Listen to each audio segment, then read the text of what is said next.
Le PDCI-RDA était face à la presse ce mardi 4 août 2026 à la maison du parti à Cocody. Devant un parterre de hauts cadres du parti et de journalistes de la presse nationale, Bredoumi Soumaïla, porte-parole du PDCI-RDA, s'est prononcé sur les grands enjeux sociopolitiques du moment en Côte d'Ivoire, ainsi que sur la vie du parti septuagénaire, notamment la célébration éclatée des 80 ans du PDCI-RDA à Daloa. Depuis le 9 avril 2026, le PDCI-RDA fête ses 80 ans. Les célébrations délocalisées ont eu lieu successivement à Yamsogourou, terre natale du père fondateur, à Abangourou pour la zone Est et à Abouaké pour le handball et le béquet. Les prochaines étapes se dérouleront pour ce mois d'août à Daloa et à Korogo. Nous irons à Daloa le 8 et nous serons à Korogo à la fin du mois. La célébration de Daloa concerne les régions du Haut-Sassandra, de la Maraoué, du Go, du Log-Ibois, de la Nawa, du Boclé et de San Pedro, qualifiées de zones Zadi. La date retenue pour Daloa est donc le 8 août, dans le prolongement de la fête de l'indépendance. La rencontre de Daloa est placée sous le sceau d'atteinte de la vitesse de croisière de nos manifestations. Les militants et sympathisants doivent faire de la cérémonie de Daloa une occasion pour exprimer leur soutien total au président Tidjane Thiam. Tous donc à Daloa pour montrer notre solidarité et notre volonté de poursuivre notre marche vers le succès de 2030. Dans la foulée, les militants sont appelés à se retrouver le 29 août 2026 à Korogo pour toutes les zones septentrionales de notre pays, pour marquer le réveil de notre parti dans le Nord. Je dis bien le réveil, parce que nous sommes. La célébration des 80 ans dans le Nord est à la fois un défi et un symbole pour la nouvelle dynamique du PDCI-RDA. Abordant l'actualité nationale, le porte-parole s'est longuement attardé sur la question de la prolifération de l'orpaillage clandestin sur le territoire national. Il a insisté sur les dangers environnementaux, sanitaires et sécuritaires de ce phénomène et a interpellé le gouvernement à prendre des mesures fortes pour y mettre fin. Au niveau de l'actualité nationale, puisqu'on va en parler, nous voulons rappeler le drame que vit notre pays sous l'influence de l'orpaillage illégal et qui s'empire par la négligence et le laxisme des responsables politiques administratifs. La pratique cupide de cette activité bénéficie de la complicité de certains responsables coutumiers, de certains élus et cadres. L'administration locale et centrale n'est pas exempte de toute culpabilité. Cette pratique a des conséquences visibles sur notre environnement et sur notre ressource naturelle. De nos jours, les impacts de cette pratique atteignent un seuil critique sur la destruction de nos terres. Désormais, quand on circule partout dans notre pays, les terres sont exondées, décapées, privées de leurs couverts végétaux. Et pire, elles sont contaminées de métaux lourds, toxiques à la santé des hommes et des animaux. Les ressources en eau sont les premières cibles. Tous nos fleuves, toutes nos rivières, tous les marigots sont atteints par l'impact de la pratique de l'orpaillage illégal. Les eaux fluides sont devenues lourdes, voire stagnantes, avec des couleurs jaunâtres à brunes, signe de pollution physique et chimique. Le PDCI-RDA avait pourtant très tôt alerté le gouvernement et les dirigeants sur ce danger. Pour masquer leur incapacité, les responsables de ce pays ont traité le PDCI-RDA et son président d'alors, le président Henri Konan Bédié, des xénophobes et d'ivoiritaires. Nous avons quant à nous rappelé à de nombreuses occasions le danger que ce fléau nous faisait courir. Aujourd'hui, ces mêmes responsables reconnaissent que la typologie des pratiquants de cette activité illégale et dangereuse est dominée par des personnes venues d'autres horizons. Certains même parlent de 95% au moins de ces gens qui sont des partisans qui ne viennent pas de Côte d'Ivoire. Cette pratique alimente le banditisme, les viols, la consommation de la drogue, le blanchiment d'argent et l'insécurité. Notre pays perd dans l'opération plus de 3 000 milliards de francs CFA chaque année. Les conséquences de ce flot sont d'autant plus désastreuses sur la santé des Ivoiriens, avec des rémanences et effets à long terme. Certains produits utilisés par les orpailleurs clandestins ont une demi-vie qui dure des centaines d'années. C'est-à-dire qu'ils mettront des siècles dans le sol et les eaux avant de disparaître. Le PDCI RDA interpelle les autorités de ce pays à agir pour sauver le peu de terre qui nous reste et sauvegarder le patrimoine hydraulique de notre pays. Si cette pratique n'est pas juglée, nous courons indéniablement vers une famine généralisée couplée d'un désastre sanitaire et écologique. Ceux qui ont l'occasion d'aller à l'intérieur du pays, vous ne reconnaîtrez plus notre pays. Les eaux de la Bia jusqu'au Cavali sont toutes pratiquement touchées. Il faut que ça cesse. Il faut prendre le taureau par les cornes. Sinon, nous n'aurons plus de terre pour cultiver, les eaux ne seront plus buvables ni potables. Brédoumi Soumaïla s'est inquiété de la hausse du prix du produit pétrolier à la pompe et a dénoncé cette augmentation impactant considérablement les ménages. L'actualité nationale, c'est aussi l'augmentation du prix des produits pétroliers à la pompe. Ce n'est pas moi qui vous le dis, vous l'avez entendu. Le gasoil et le pétrole lampant et l'essence. Cette augmentation arrive à un moment où les Ivoiriens n'en peuvent plus, étranglés tous par la cherté de la vie. En effet, depuis l'indépendance de notre pays, le prix du produit pétrolier à la pompe n'a jamais atteint un tel niveau. Je mets quiconque au défi. Jamais. Ce qui sera dramatique, ce seront les effets de cette augmentation sur les autres biens de première nécessité. On parle de produits alimentaires, du transport, des logements. Cette augmentation va engendrer à coup sûr une inflation généralisée.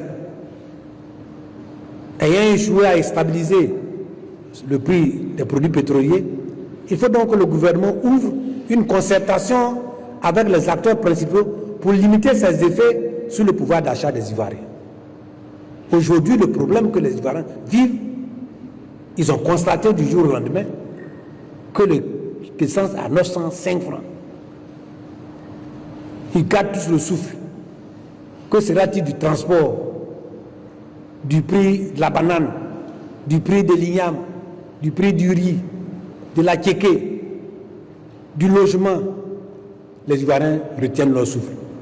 Le gouvernement donc doit faire en sorte, n'ayant pas pu maîtriser le prix du pétrole, du gaz, enfin du pétrole, du carburant et du gasoil, de faire en sorte qu'ils puissent maintenir les acteurs pour ne pas que ce soit le paysan, le consommateur qui paye tout. Comme vous savez, l'augmentation du prix à la pompe vient aggraver le coût de la vie. Il est impensable que notre pays, riche de ses ressources naturelles, de la qualité de ses cadres, grâce au PDCI RDA, riche de la performance des ressources humaines dans le monde paysan, arrive à souffrir, en plus de ces augmentations, d'un déficit alimentaire, au point que des pays étrangers nous distribuent de l'aide alimentaire. Ça, c'est pas moi qui le dis. Ça fait même palabre. Aller distribuer la même chose qu'on nous a donné, ça fait palabre. D'autres pensent que c'est une bonne chose de dire que c'est nous on distribue. Qu'avons-nous fait au ciel pour que cela nous arrive dans le pays de Fauboigny? À l'issue de ces propos liminaires, le secrétaire exécutif en chef adjoint chargé de la communication a répondu aux questions des journalistes. Interrogé sur la participation du PDCI RDA à la célébration de la fête de l'indépendance le 7 août prochain, Brédoumi Soumaïla a été clair. Le PDCI RDA sera bel et bien représenté. Le drapeau tricolore que nous célébrons, ça c'est le PDCI RDA. Le drapeau là, c'est le PDCI RDA. L'hymne national, c'est PDCI RDA. Les armoiries, c'est PDCI RDA. La célébration des fêtes locales ou tournantes, c'est PDCI RDA. Donc nous, on ne nous invite pas à une fête du PDCI RDA. Nous célébrons l'indépendance. Nous, on célèbre. C'est les autres qui viennent se joindre à nous pour célébrer la fête. C'est les autres. Les jeunes, les anciens.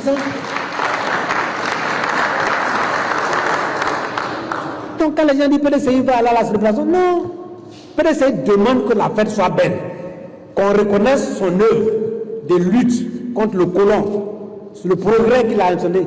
Tous ceux qui s'en vont demain sont là. 80% de ceux qui sont bons là, ils sont PDCI, RDA, c'est lui qui les a créés, y compris moi-même. Donc, le président Thiam, qui est doublement héritier familial et héritier politique de Félix Houphouët-Boigny, ne peut pas se dérober à cela. Donc le PDCI RDA sera présent à la célébration officielle par une délégation de 4 personnes, dont 3 anciens ministres.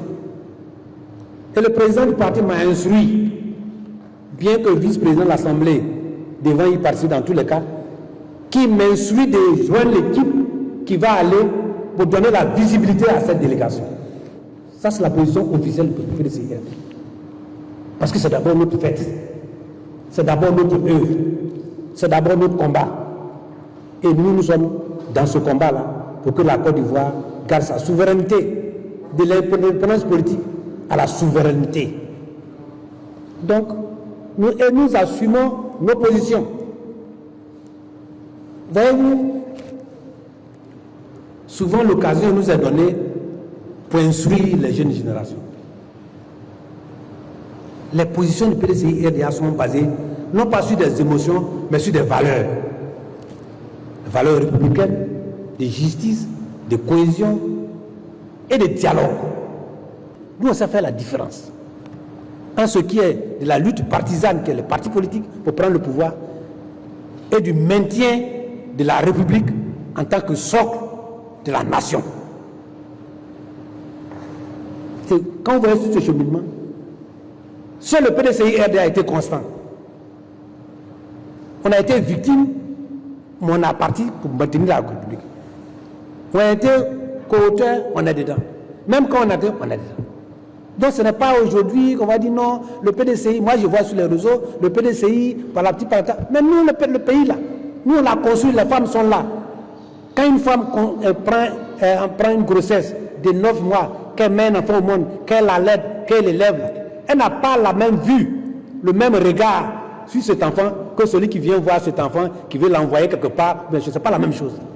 Parce qu'elle voit à cet enfant l'image de son amour, l'image de sa souffrance, mais l'image du bonheur qu'elle reçoit en voyant son enfant grandir. Et nous, ce que nous souhaitons pour la Côte d'Ivoire, c'est que la Côte d'Ivoire soit un pays souverain, libre, démocratique, où il faut bon de vivre. Et qu'on pollue moins, et qu'on ne distribue pas l'argent pour corrompre, et qu'on s'occupe de l'ensemble de la nation. Voilà la position officielle du PDCI RDA. Et partout, ça a été constant. Revenons sur l'affaire Tchétché contre le PDCI RDA et sur la question de l'ancienneté du président Tidjane Thiam au bureau politique. Le porte-parole a apporté toutes les clarifications nécessaires. On ne commande pas les décisions de justice. Nous faisons confiance à la justice. Parce que, mais ce que nous pouvons dire, et ça revient à d'autres questions, ce sont les plaintes qu'on met au sein du PDCI RDA. On dit le président Thiam n'est pas membre du bureau politique pendant 10 ans.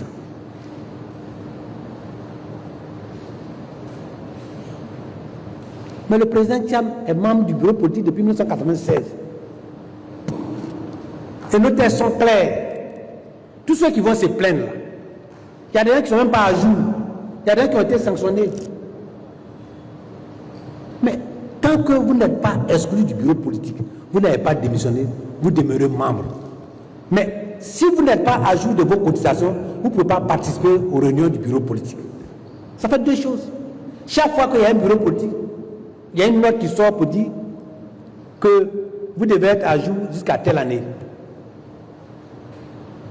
Mais si vous n'êtes pas mort, vous n'avez pas démissionné, vous n'êtes pas exclu par le Congrès, vous êtes membre du bureau politique.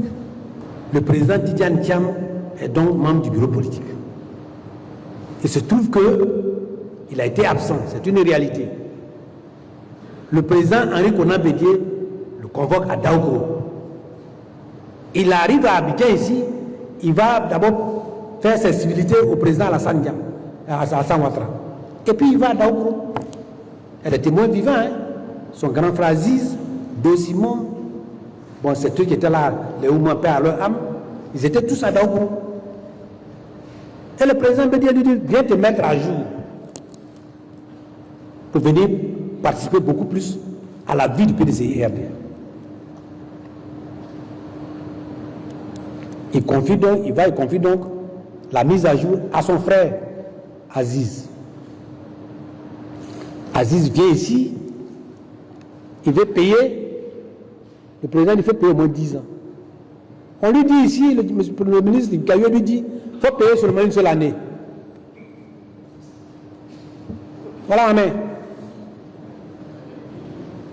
Moi, je suis porte-parole de Diane Thiam. J'ai été porte-parole de Bédié.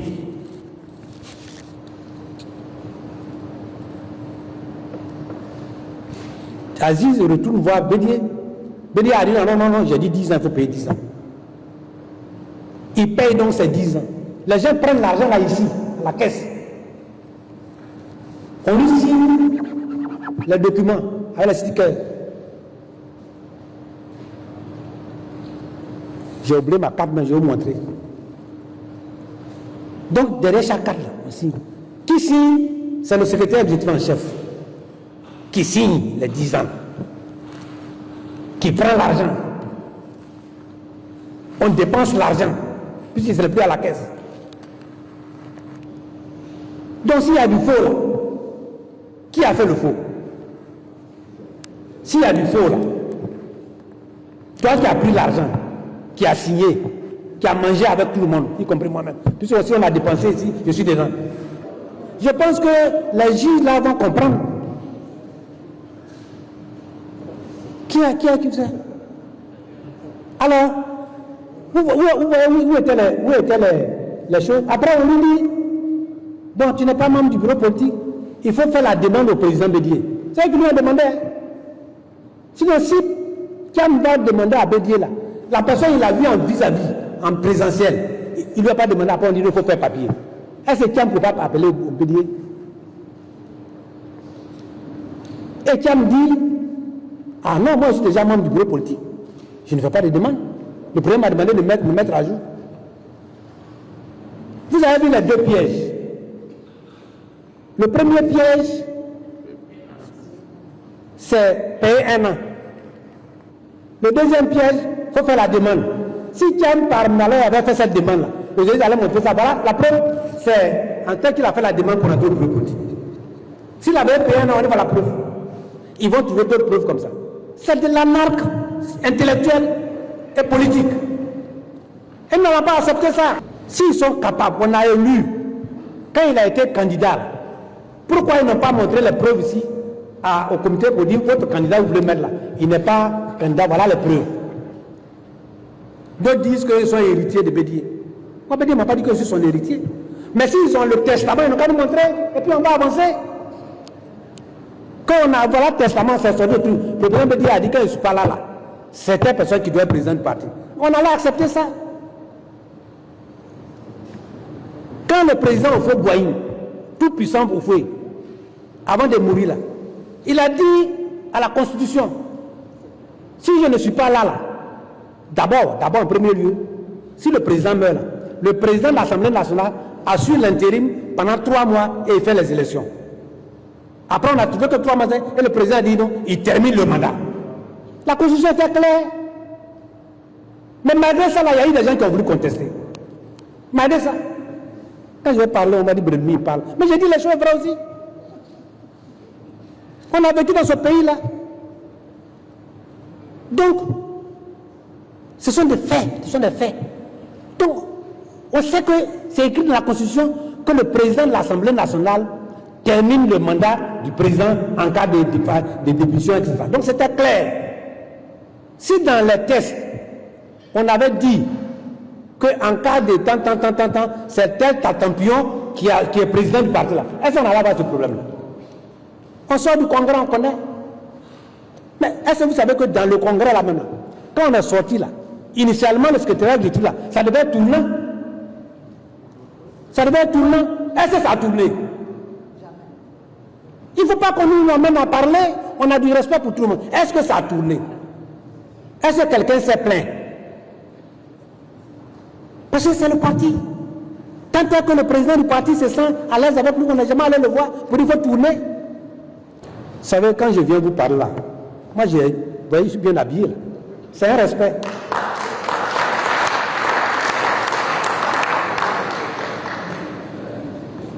C'est un respect. Tout ce que j'ai dit là, lui il a dit le contraire. Mais ce qui m'a retenu mon attention, il a dit ceci. M. Thiam est venu voir M. Dikayue. Lui n'était pas à la discussion. Hein. Il dit après, on a fait le point. Est-ce que vous savez ce que ça veut dire? Ça veut dire que M. Dikayue lui a dit ce qu'ils se sont dit. C'est la version de Dikayue. C'est pas moi qui l'ai dit, moi je l'ai bien écouté.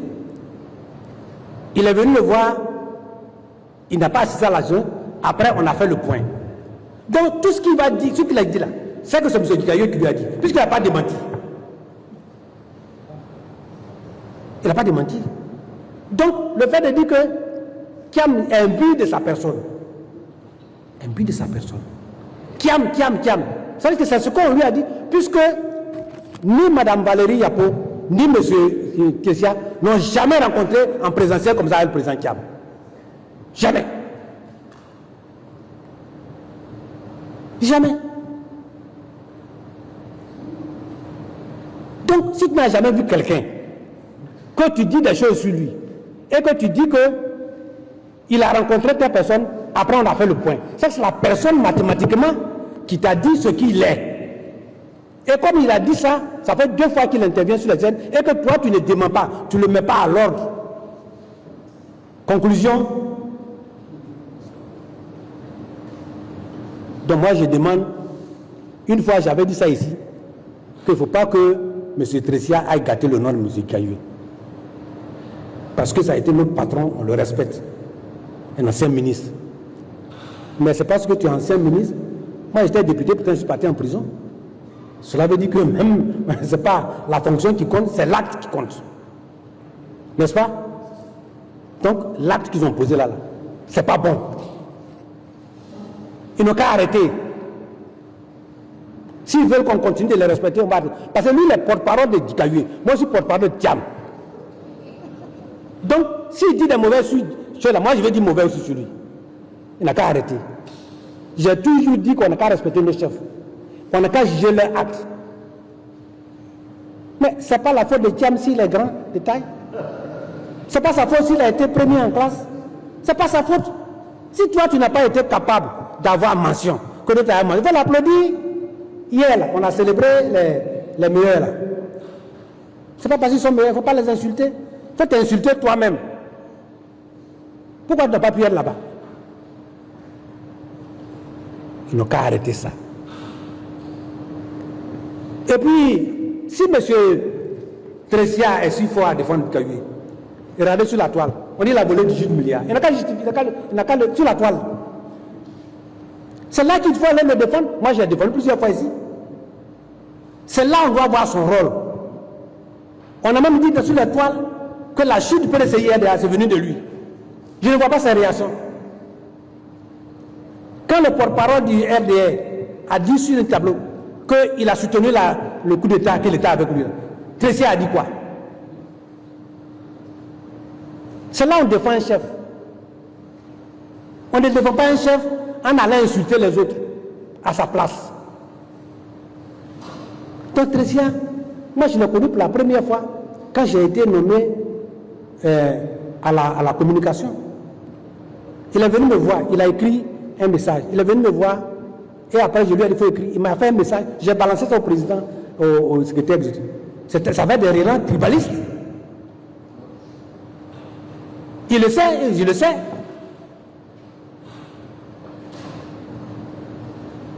Non, il ne faut pas. On est là, jusqu'à présent, je ne vais pas mis dedans, mais comme il est porte-parole de quelqu'un, et que moi je suis porte-parole de Thiam, et qu'il est en train d'insulter Thiam, moi je vais défendre Thiam. Et puis on va voir. Il n'a qu'à continuer. S'il continue maintenant, nous aussi, on va sortir des choses. On va sortir des choses. Advienne que pourra. On va sortir des choses. Il ne faut pas, ils vont faire ça. On a toujours défendu les gens. J'ai toujours dit, même sur les chaînes, que nos patrons là, évitons de les attaquer, effectivement. Parlant de leurs actes. Quand j'ai dit qu'il y a orpaillage, est-ce que j'ai dit non de quelqu'un? Mais il y a l'orpaillage là, c'est une réalité. J'ai dit les cadres sont dedans, les élus sont dedans, les chefs coutumiers sont dedans. Mais si ça a perdu là, il y a un responsable. On doit tous se mettre ensemble. Quand on est porte-parole, ou on veut défendre quelqu'un, il faut le défendre dans la dignité. Je ne veux plus que cela arrive, parce que sinon ça va être l'escalade. Nous, on va dire les choses telles qu'elles sont. Donc, cette affaire de Tressia là, c'est lui seul qui sait où il va aller. C'est lui seul. Il n'a jamais raconté Thiam. Comment on peut dire qu'il est imbu de sa personne, il n'aime pas le dialogue, il est comme ça. Thiam a allé voir Bédier, demander, mais tu étais où? Va envoyer les preuves. Va envoyer les preuves. Arrêtons ça, avançons. Si quelqu'un veut être candidat contre Thiam, mais on va ouvrir à la convention, au congrès prochain, il n'y a 4 candidats. Mais tant qu'il sera là, pour le moment, la base avec lui. Relativement à la mise en place d'un nouvel organe en charge des élections, le porte-parole du PDCI-RDA, Bredoumi Soumaïla, a donné la position du parti. Je parle de la RLE alors qu'on ne sait pas où se trouve la CEI. Mais c'est deux choses différentes. Le code électoral n'est pas dissous. Quand on dissout une structure là, on met un organe de liquidation. Normalement, on a dissous la CEI, il y a des activités prévues par la loi. Le budget 2026 là, il contient un volet financement de la CEI que nous on a voté. Donc, il faut trouver une structure de choses pour faire la révision de la liste électorale. C'est tout. Maintenant, si ce n'est pas possible, ils ont pas... pourquoi nous on demande ça? On aurait pu les croire pour leur dire, après la mise en place de la structure, ils vont faire. Mais en 2025, ils étaient tous présents, on a dit, après les élections présidentielles, on va faire la révision de la liste. Vrai ou faux? Mais on ne l'a pas fait. C'est pourquoi nous disons cette fois-ci, ils n'ont qu'à faire ça avant. Nous-mêmes, on pense que c'est pour ne pas faire la révision de la liste qu'on a dissous la CEI aussitôt. Parce que normalement, tout ce qu'on est en train de faire, en quoi est-ce qu'on ne pouvait pas le faire si la CEI était en place? On finit, on installe quelque chose, et puis on dit, bon, on nomme tel chose, puis on dit l'autre est dissous. En ce moment, mais on dissout, et puis on attend. Là, on est déjà au mois de août, on est en vacances parlementaires, on est en vacances judiciaires. C'est-à-dire qu'on peut convoquer un truc d'urgence, mais ça veut dire que déjà, on est en pause. Là. On va se retrouver en octobre, on sera donc là-bas, et puis bon, on sera en session budgétaire, avec les budgets qui arrivent, etc., etc. Et puis bon, une fois qu'on a fini novembre, on sera en décembre, et puis on va arriver à 2027. Tout ça là, on sait ça. Mais bon, écoutez, ce qui est dans le ventre du bouton là, qui démange là, ça aussi dans le ventre des ongles. Les deux vont se gratter, et puis on va trouver qui va saigner.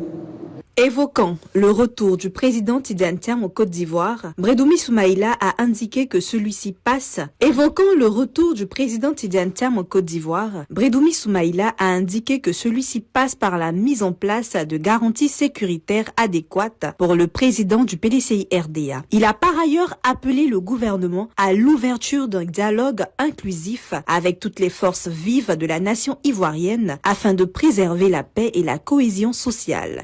Alors les gens souvent ils disent non, mais moi j'ai eu des questions. Hein. Le président Thiam, il n'est pas là, il vient quand, il n'a qu'à rentrer. Quand vous parlez de ces problèmes-là, ne parlez pas de ça à Bredoumi. Parce que moi j'ai un témoin vivant. Moi j'ai fait 5 mois en France. On m'a traité de fuyard, je n'ai rien contre moi, ils n'ont rien contre moi, j'ai fui, j'ai pris Air France, je suis parti, je n'ai rien eu à l'aéroport, patati patata. On m'a même appelé pour me rassurer. Voilà moi qui suis là aujourd'hui, mais voilà moi qui étais quelque part hier. Donc, ce n'est pas des choses comme ça, on dit comme ça. Le président Thiam lui-même a dit sur l'antenne internationale qu'on envoyait quelqu'un le voir pour dire qu'on ne peut pas assurer sa sécurité.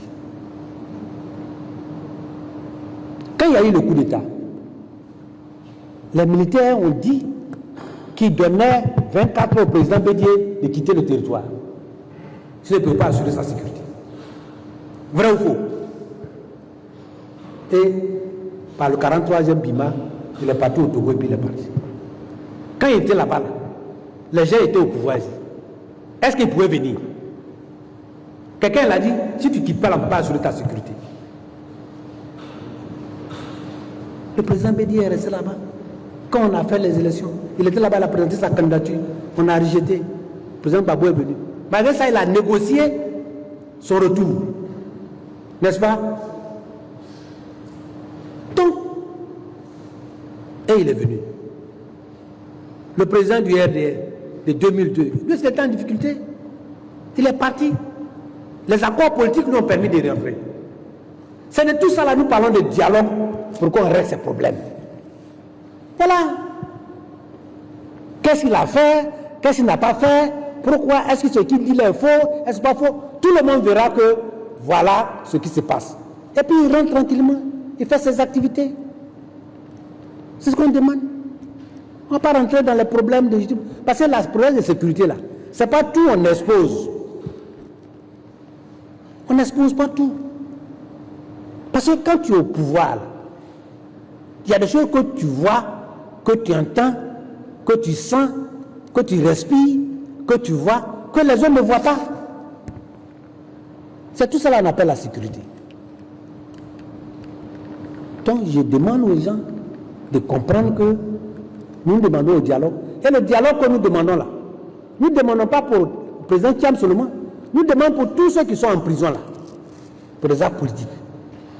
Nous demandons aussi, en tenant compte que ça peut arriver à ceux qui sont là aujourd'hui, c'est frère sur une jurisprudence.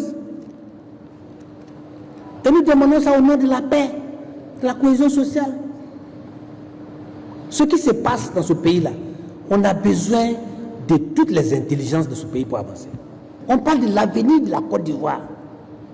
On parle de qui va nous diriger après la génération de Oufoué, Bédié est venu, après la génération de Bédié, de M. Ouattara, de Gbagbo. Qui d'entre vous, les jeunes là, vous allez nous diriger pendant que nous on est dans nos vieux jours pour que la Côte d'Ivoire soit un pays souverain où il fait bon vivre. C'est ça l'avenir, ça. Quand on dit la jeunesse, c'est l'avenir là. La jeunesse, c'est le présent. En clôturant cette conférence de presse, Brédoumi Soumaïla a émis le vœu de voir la Côte d'Ivoire avancer unie avec toutes ses filles et tous ses fils. Le PDCI RDA, fidèle à son héritage, réaffirme ainsi sa volonté de rester un acteur majeur de la paix, du dialogue et de la démocratie en Côte d'Ivoire.